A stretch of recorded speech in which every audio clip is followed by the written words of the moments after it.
사람의 얼굴, 인상은 나이 40이 되면 책임을 져야 한다 라고 말합니다.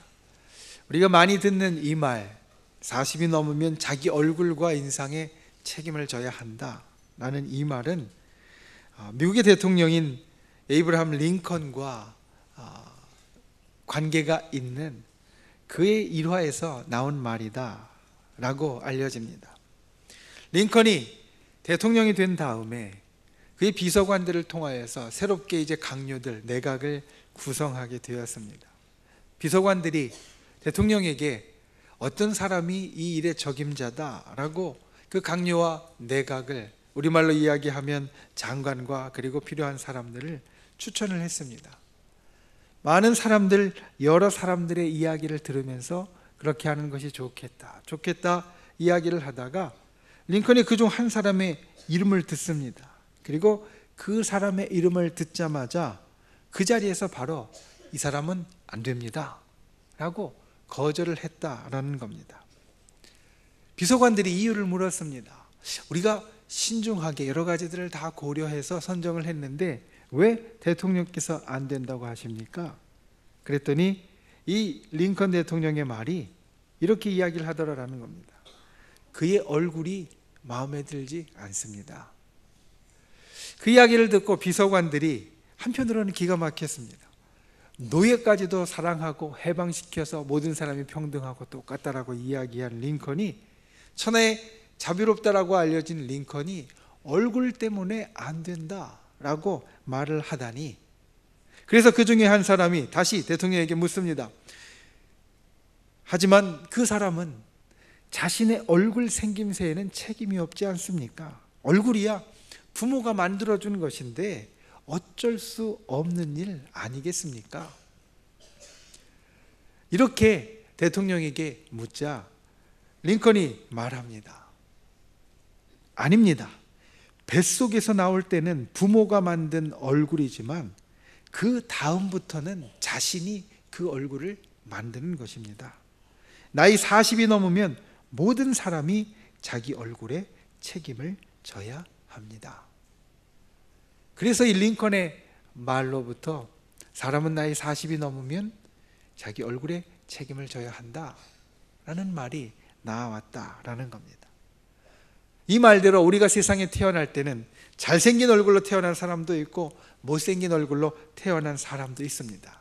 하지만 인상에 대해서 이야기하는 사람들은 이렇게 말합니다. 사람은 한평생 사는 동안 얼굴이 10번도 넘게 변한다.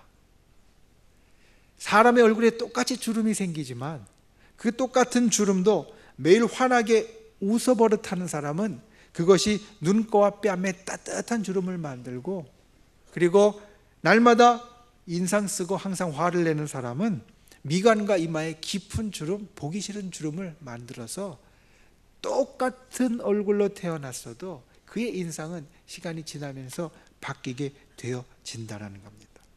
그래서 미국의 소설가 드로시 피셔는 이렇게 말합니다. 사람의 표정이란 타고나는 것이 아니다. 표정은 연륜이 우리 얼굴에 남기는 서명, 사인이다. 우리 얼굴은 우리가 어떻게 살아왔는지 우리 인생과 연륜이 남긴 흔적이고 서명이다라는 겁니다. 이 얼굴과 인상에 대해서 찾아보다 보니까 한 학자가 이런 이야기를 한 것을 보게 되었습니다. 얼굴 경영. 요즘 경영이라는 말이 이곳저곳에 많이 쓰이지만 얼굴 경영이라는 말도 있었습니다. 이렇게 풀이합니다. 얼굴이란 얼이 머물고 지나다니는 동굴인데, 얼굴 경영이라는 것은 그 얼이 머물고 가는 그 동굴을 어떻게 경영하는가, 어떻게 이어가는가이다. 사람의 얼굴에는 60여 개의 근육이 있는데 그 가운데 40여 개 이상이 표정에 의해서 바뀐다라는 겁니다. 근육의 모양이 마치 우리가 운동을 열심히 하면 우리의 팔뚝과 그리고 우리의 다리에 근육이 생기는 것 같이 우리의 얼굴도 어떻게 표정을 짓느냐에 따라서 그 근육의 모양이 바뀐다. 그래서 밝은 표정을 만드는 근육이 발달하면 밝은 얼굴로 바뀌고, 어두운 표정을 만드는 근육이 발달하면 어두운 얼굴로 바뀌게 되어진다라는 겁니다. 그래서 말합니다. 얼굴 경영은 결국 삶을 경영하는 것이다. 그렇게 밝은 얼굴을 만들 수 있도록 삶 가운데 밝은 일들을 만들어가고 관리하는 것이 결국은 얼굴 경영이다. 오늘 말씀의 제목은 아름다운 사람이 됩시다입니다. 아름다운 사람, 인상에서부터 시작해서 그 사람이 풍기는 아름다움은 바로 여기에 있습니다. 조금 전에 얼굴 경영에서 이야기했던 것 같이 그 얼굴 경영이 결국 우리가 날마다 거울을 보고 어떻게 화장하느냐, 이게 아니라 우리의 삶을 어떻게 밝게 만들어가고 좋은 일들을 그 가운데 이루어가느냐가 결국 얼굴에 나타나서 얼굴 경영이 된다라는 것과 같이 겉의 피부나 다른 것의 관리로만은 아름답게 될 수 없는 것이 우리의 인생이고 우리의 인상이고 우리의 삶입니다. 우리의 얼굴은 우리의 삶이 그대로 녹아드는 것이기 때문에 아무리 좋은 표정을 가지려고 아무리 관리를 열심히 해도 삶이 엉망이라면 그 관리하는 게 모두 다 수포로 돌아간다는 겁니다. 그래서 아름다운 사람이 되려면 그의 삶이 복이 있어야 합니다. 오늘 말씀이 우리들에게 이야기하는 것이 그것입니다. 아름다운 사람은 아름다운 삶으로 만들어지는데 그 아름다운 삶은 하나님의 복이 있는 삶, 하나님의 은혜가 있는 삶, 하나님의 축복이 넘치는 삶이 된다. 그래서 아름다운 사람이 되기 위하여 오늘 본문은 두 가지를 말하는데, 그 중에 첫 번째는 주의 뜰에 사는 사람이 아름답다라는 겁니다. 오늘 우리가 본 시편 65편 4절 말씀, 그 앞에 전반부를 보면 이렇게 말합니다. 주께서 택하시고 가까이 오게 하사 주의 뜰에 살게 하신 사람은 복이 있나이다. 복이 있는 사람이 아름다운 사람인데 어떠한 사람이 복이 있느냐? 바로 주의 뜰에 사는 사람이 복이 있다라는 겁니다. 예전에 말씀드린 대로 성경이 말하는 복은 두 가지 종류가 있습니다. 우리는 복이라는 한 가지로 이야기하지만 성경은 복을 사실 두 가지로 나누어서 말합니다. 첫 번째 복은 사실 그 복을 받는 대상과 아무 관계가 없는 복입니다. 그 사람이 어떠한 상황이든 어떠한 형편이든, 아니면 우리가 흔히 사람 간에 이야기하는 대로 예쁘게 보이는 사람이든, 아니면 내가 참 밉상으로 보기 싫은 사람이든, 그것과 관계없이 우리들에게 주는 복, 이것이 성경이 이야기하는 첫 번째 복입니다. 마치 부모님이 자녀에게, 자녀가 아무리 못된 짓을 하고 미운 짓을 하고 말을 듣지 않아도 그에게 변함없이 밥을 주고 입을 것을 주고 또 잠자리를 마련해 주고, 그리고 그 마음이 변함없이 사랑해 주는 것 같이 성경이 이야기하는 첫 번째 복은 우리의 자격과 그리고 우리의 행동과 그리고 우리의 살아가는 것과 상관없이 우리들에게 주시는 복, 그 복을 첫 번째로 말합니다. 대표적인 것이 바로 저 천국과 구원의 은혜입니다. 내가 아무리 못된 사람이라도, 내가 아무리 사람들은 다 용서할 수 없는 죄를 지은 사람이라도 하나님께서는 그 사람에게 구원의 길을 열어주셨고 천국이 그 사람의 것이 될 수 있는 길을 만들어 주셨다는 겁니다. 이것이 하나님께서 우리들에게 주시는 주권적인 복입니다. 우리가 그 복을 받을 만한 사람이든 아니든 상관하지 않으시고 하나님께서 내려주시는 것, 이 첫 번째 복을 우리는 다 가지고 있습니다. 그런데 성경이 이야기하는 두 번째 복은 조금 다릅니다. 성경이 이야기하는 두 번째 복, 언젠가 말씀드린 대로 그 복은 간략하게 말씀드린다면 수고한 대로 먹는 복이라고 말할 수 있습니다. 시편 1편에 복 있는 사람은 이라고 나오는 그 복 있는 사람이 바로 이 두 번째 복을 누리는 사람입니다. 그리고 오늘 말씀도 사실은 시편 1편 1절과 똑같이 시작합니다. 시편 1편 1절이 히브리어로 보면 아슈레이라고 시작합니다. 복 있는 사람은, 오늘 우리가 본 시편 65편 4절 말씀도 사실 똑같이 시작합니다. 복 있는 사람은 아슈레이. 어떤 사람이 복이 있느냐? 복 있는 사람은 주께서 택하시고 가까이 오게 하사 주의 뜻에 사는 사람이다. 이 복은 어떠한 복이냐면 우리가 사는 대로 하나님께서 만들어 주시는 복입니다. 이 아슈레이라는 것은 본래 어떤 단어에서 나왔냐면 곧다, 정확하다라는 것에서 나왔습니다. 우리가 노력하면, 수고하면, 힘쓰면 굽어지지 않고 곧게 갈 수 있는 것, 그리고 우리가 그를 위하여서 힘쓰고 또 그를 위하여 참으로 열정으로 나아갈 때 거기에서 정확하게 거둘 수 있는 것, 이것이 바로 성경이 이야기하는 두 번째 복이 된다라는 겁니다. 우리가 이 땅을 살면서 우리가 노력한 대로 거둘 수 있고 수고한 대로 누릴 수 있고 그리고 우리가 계획한 대로 열매를 맺을 수 있는 것이 하나님의 복이라고 성경 우리들에게 말합니다. 그렇기 때문에 성경은 수고한 대로 먹는 복, 내가 수고한 게 수포로 돌아가지 않고 내가 수고한 게 무위로 또는 내가 생각했던 것과는 정반대로 나에게 나오지 않고 그대로 누리게 되는 것을 하나님의 큰 복이다 라고 말씀합니다. 이 복을 누리는 사람은 그의 인상과 삶이 아름다울 수밖에 없습니다. 생각해 보십시오. 내가 노력하고 힘쓰는 대로 나에게 거두어진다면, 내가 계획하고 열심히 나아가는 대로 결과가 나에게 주어지게 된다면 그의 얼굴을 찌푸릴 이유가 사실 별로 없을 것이고, 그리고 그의 삶이 고달플 이유가 사실 별로 없을 겁니다. 그러니 그 복을 누리는 사람은 그의 삶이 아름다울 수밖에 없다. 그런데 어떤 사람이 그와 같은 복을 누리느냐? 주의 뜰에 거하는 자, 주의 뜰에 들어오는 자. 우리는 주의 뜰, 주의 전 안으로 들어오는 자가 되어야만 합니다. 우리 모두는 첫 번째 복을 다 받은 사람입니다. 주님께서 택하셨고, 주님께서 부르셨고, 주님께서 천국을 허락하여 주셨고, 주님께서 구원의 길을 열어주신 자가 된다는 겁니다.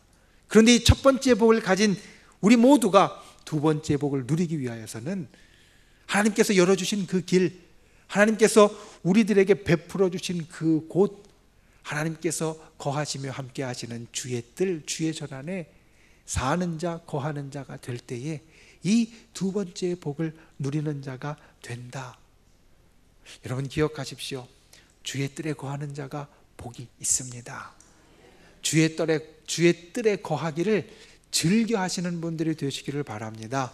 오며 가며 그리고 시간이 있을 때마다 이 주의 전에 오고 주님께서 계신 이 뜰 안에 들어오기를 사모하는 분, 기뻐하시는 분들이 되시기를 바랍니다. 성경에 보면 이와 같이 주의 집을 사모하며 주의 뜰 안에 들어와서 거할 때 복을 받은 여러 사람들의 이야기를 보여주고 있습니다. 한나가 그 안에 들어와서 기도할 때 하나님께서 응답해 주셨고, 사무엘이 그 안에 들어와서 살 때에 이스라엘의 지도자로 세워주셨고, 또 이 성탄의 즈음에 우리가 항상 기억하는 예루살렘 성전에 있었던 시므온과 안나도 그 주의 뜰을 떠나지 않고 성전 안에 있었을 때 예수 그리스도를 만나고 아기이신 예수 그리스도를 그 품에 안고 하나님을 찬송할 수 있는 귀한 기회를 가질 수 있었다라는 겁니다.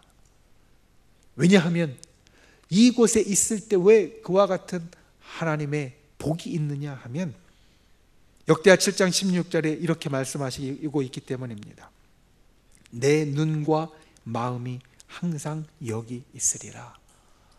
하나님의 눈과 마음이 있는 곳이 바로 주의 뜰이 되어지기 때문에 그 뜰 안에 거하는 자, 하나님의 눈과 마음이 항상 있는 그곳에 있는 자가 복이 있을 수밖에 없다라는 겁니다. 잠언서 8장 34절 이렇게 말합니다. 누구든지 내게 들으며 날마다 내 문 곁에서 기다리며 문설주 옆에서 기다리는 자는 복이 있나니. 저와 여러분이 이와 같은 복을 누리는 아름다운 사람들이 될 수 있기를 주님의 이름으로 축원을 드립니다. 주의 뜰에 들어와서 머무르는 분들이 되십시오. 주의 뜰 이곳을 여러분의 근거지이자 터로 삼는 분들이 되십시오. 여기 하나님의 눈길이 있고, 여기 하나님의 마음이 있고, 여기 하나님의 관심이 있습니다. 그 하나님의 마음과 그리고 하나님의 눈과 관심 속에 있는 사람은 주의 복을 누리는 사람이 되어질 것입니다. 아름다운 사람이 되어질 것입니다. 그러므로 그와 같이 하나님의 놀라운 복을 주의 성전 뜰에 거함으로 누리는 분들이 되실 수 있기를 주님의 이름으로 축원을 드립니다. 두 번째는 오늘 말씀의 후반부입니다. 이렇게 말합니다. 우리가 주의 집, 곧 주의 성전의 아름다움으로 만족하리이다. 아름다운 사람은 두 번째, 주의 성전의 아름다움으로 만족하는 사람입니다. 저는 시편을 읽다가 보면 마음이 짠할 때가, 마음이 찡할 때가 있습니다. 오늘 사실 본문 말씀이 그러한 것 가운데 하나입니다. 시편 65편의 처음을 보면 그 표제에, 이 시편의 제목에 이렇게 적혀 있습니다. 다윗의 시, 인도자를 따라 부르는 노래.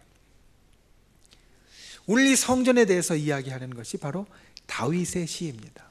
그런데 왜 이 말씀을 보면 제 가슴이 찡하고 짠하냐?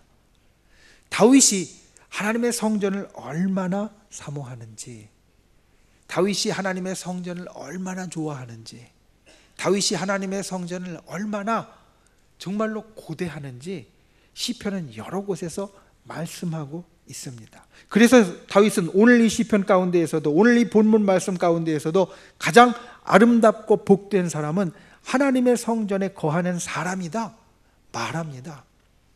그런데 다윗은 정작 그러하지 못했습니다. 다윗은 이 아름다운 이 복을 소망하고 그리다가 결국은 이루지 못하고 인생을 마무리한 자가 되었다라는 겁니다.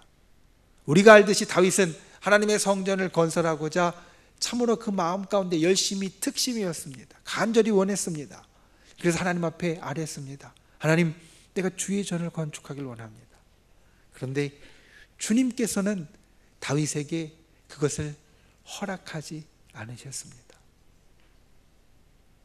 주님의 집을 짓겠다는데 주님께서 허락하지 않으시니 지을 수는 없지만, 그것이 어떤 곳이고 얼마나 소중한 곳인지 아는 다윗은 자기가 짓지 못하고 만들지 못하는 그곳을 참으로 고대하고 소망하며 사모하는 마음으로 시편의 여러 곳에 그의 마음에 이 성전의 아름다움에 대한 것을 구구절절히 적고 있는데, 그것을 볼 때마다 참 마음이 짠해진다는 겁니다. 조금 전에 우리가 함께 부른 찬송가 208장을 보면 3절에 이렇게 되어 있습니다.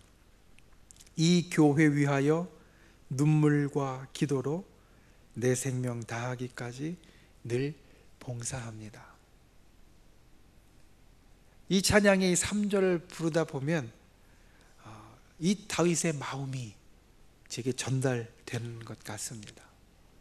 다윗은 이루지 못한 것, 그래서 우리는 누리고 있지만 때로는 다윗이 사모함보다 우리의 사모함이 전혀 미치지 못하는 것 같은 이곳, 그래서 하나님의 몸된 교회를 우리가 눈물과 기도로 섬기며 만들어가며 이루어가는 것, 그것이 주께서 원하시는 것이다.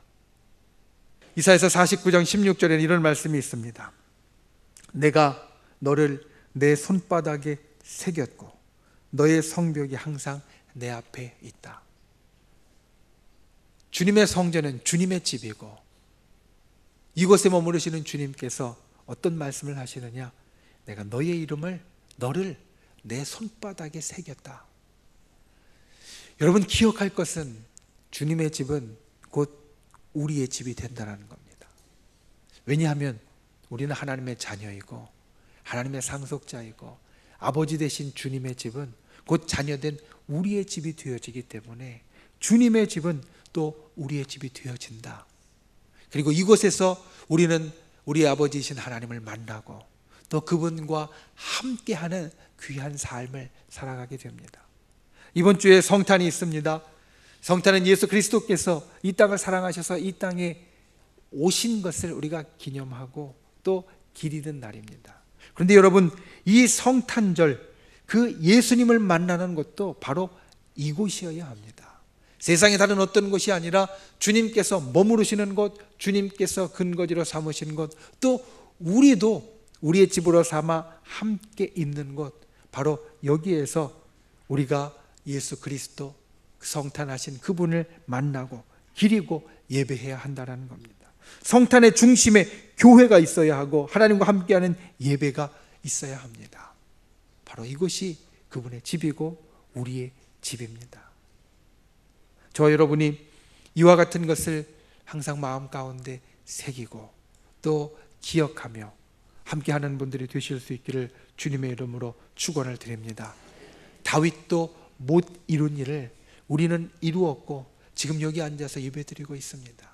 이 성전의 아름다움으로 만족하고 이 성전을 즐겨 찾으며 이곳에서 하나님을 만나고 하나님과 함께하며 하나님의 집인 이것을 나의 집으로 삼는 그런 저와 여러분이 다 되실 수 있기를 주님의 이름으로 축원을 드립니다.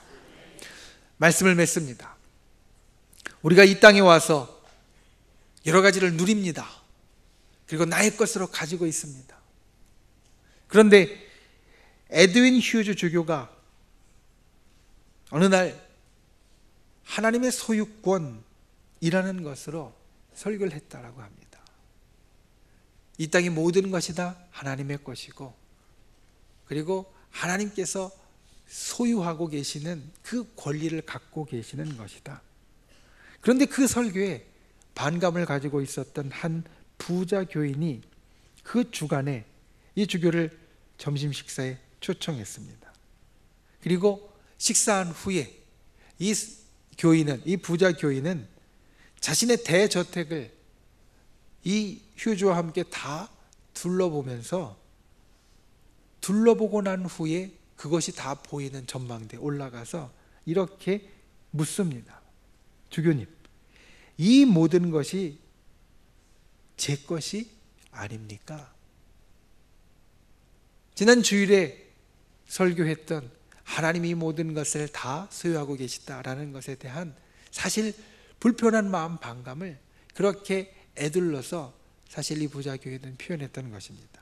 그러자 이 휴즈가 빙그레 웃으면서 다음과 같이 말했다라고 합니다. 교우님, 앞으로 100년 후에 같은 질문을 해 보십시오. 우리 것 같이 누리고 있는 것들, 그리고 우리 것 같이 가지고 있는 것들, 그런데 100년 후를 기약할 수 없는 것이 우리 인생입니다. 여러분, 하나님 것으로 만드는 것이 남는 장사이다. 이것을 기억하십시오. 우리가 가진 것, 우리가 100년 이상을 가질 수 없지만 우리가 하나님 것으로 만들면 그것이 우리 평생의 나의 것으로, 아니 평생이 아니라 우리의 삶이 마감된 후에도 나의 것으로 남는 장사가 된다라는 겁니다. 그러므로 이 주의 집, 이 성전을 사모하고 이곳을 여러분의 것으로 삼으며 이곳에 여러분의 것들을 담는 분들이 되십시오. 하나님의 것으로 만들 때 남는 장사다. 기억하십시오. 그리고 이 성전에 머무르면서 여러분들이 주님께서 오늘 약속하신 그와 같은 복을 누리는 분들 되시기를 주님의 이름으로 축원을 드립니다. 주의 뜰에 있으면서 주의 성전의 아름다움으로 만족하는 사람에게 복이 있고 이 복이 있는 사람들이 아름다운 사람이다. 기억하셔서 저와 여러분이 그와 같은 복이 있는 아름다운 사람들이 다 되실 수 있기를 주님의 이름으로 축원을 드립니다.